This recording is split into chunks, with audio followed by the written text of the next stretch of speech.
What's up, everyone? I'm Tamara, and welcome to my YouTube channel. How sensitive are you?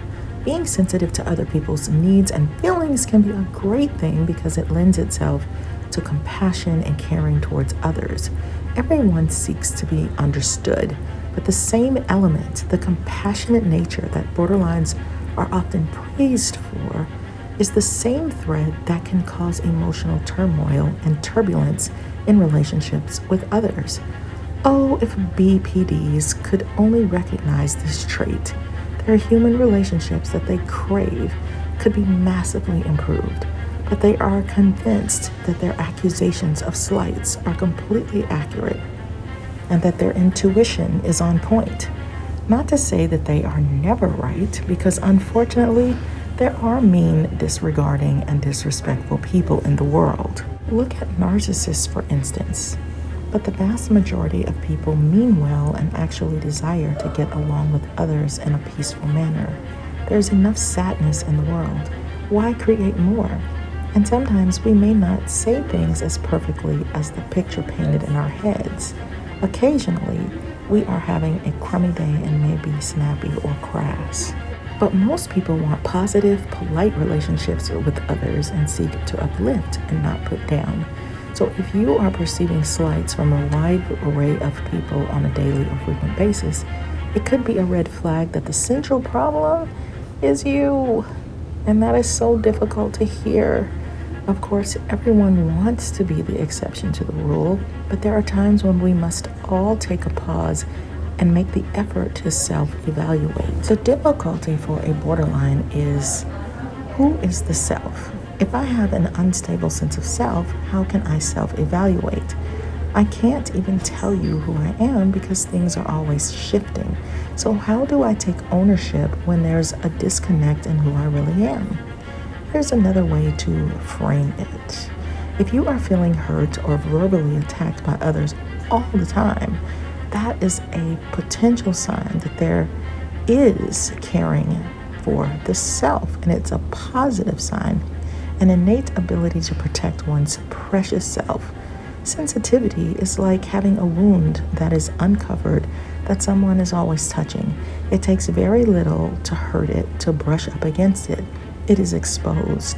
Borderlines feel exposed all the time. Someone looking over at you could be perceived as disdain for you.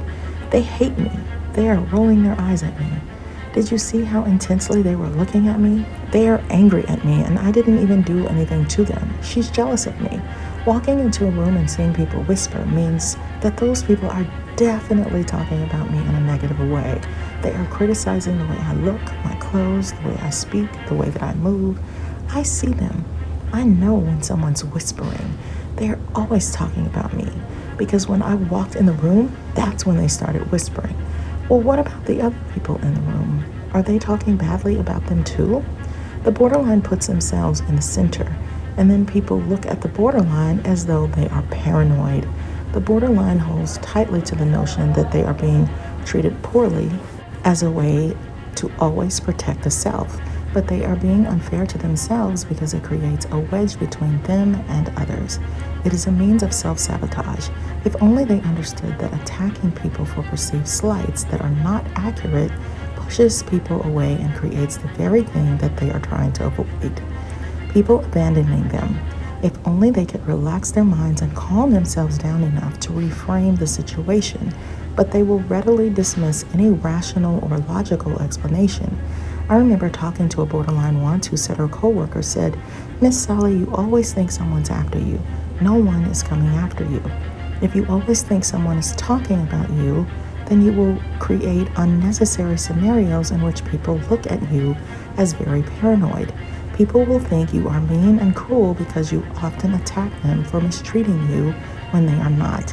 They have a laundry list of issues and problems and worries and tasks of their own that take precedence over you. You are not in their every thought or every motive. They are preoccupied with their own dreams and goals. And sorry to inform you, but they are not thinking about you unless you are constantly telling them that they are picking on you. which in turns makes it seem like you are always picking on them, accusing them falsely, starting arguments, accusing them of being jealous of you, or out to get you. The person doing the harassment is not them, but it's you, the borderline. This is what gives borderlines a bad name and reputation. I hope borderlines will not see me as someone who is picking on them, and I mean that with all sincerity. I do not wish to be misconstrued, but instead as a trusted advocate that speaks truth in light of helping borderlines get to the healthy friendships that they so deserve. I am not in their shoes, so I may not ever understand the agony that you face, but I can only hope that it gets better by learning new strategies and new ways of thinking that can make the world look a little brighter and a little less threatening. By understanding how most people are not who you perceive them to be, just know that I am coming from a caring place. Let's reframe the scenario where you walk into a room and someone starts whispering. Instead of assuming the worst and gripping it tightly like you're walking a tightrope, why not pursue the best? Free yourself. When you perceive the worst, now you have to do something about it. Now you have created an unnecessary enemy when the person could be admiring you and wishing to be your friend. What if one of them is whispering that they have a crush on you?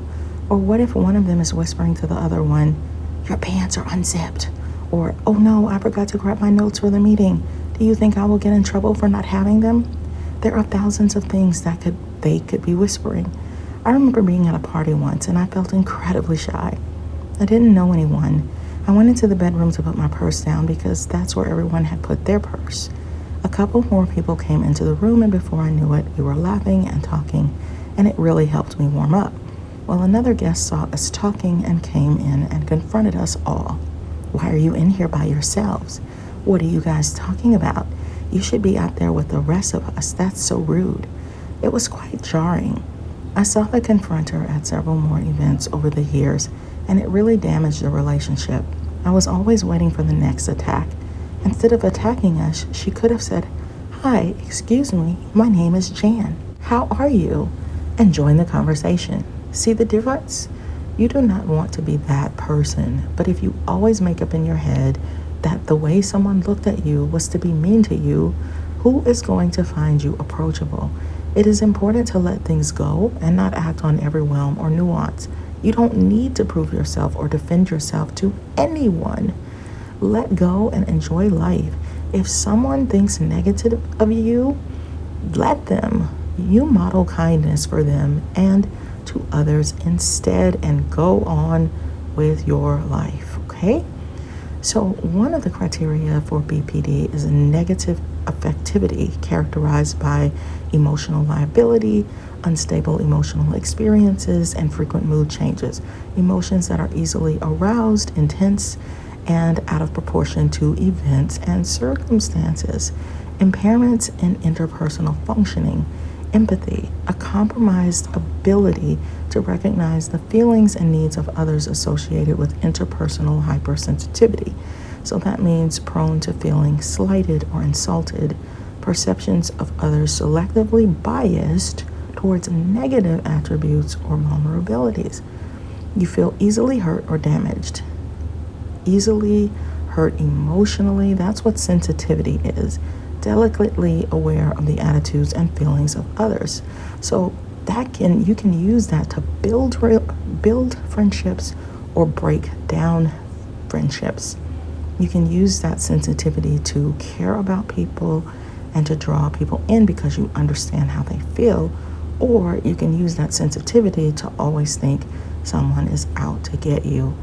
This is going to take practice and patience with yourself and positive self-talk and reframing, and I know you can do it.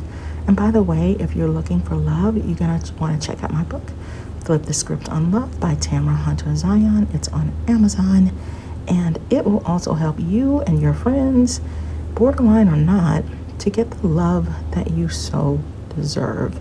So thank you guys. Please share this video with people that you feel it will help, because we need to create more peace and happiness in the world. And I'll see you guys on the next video. Bye.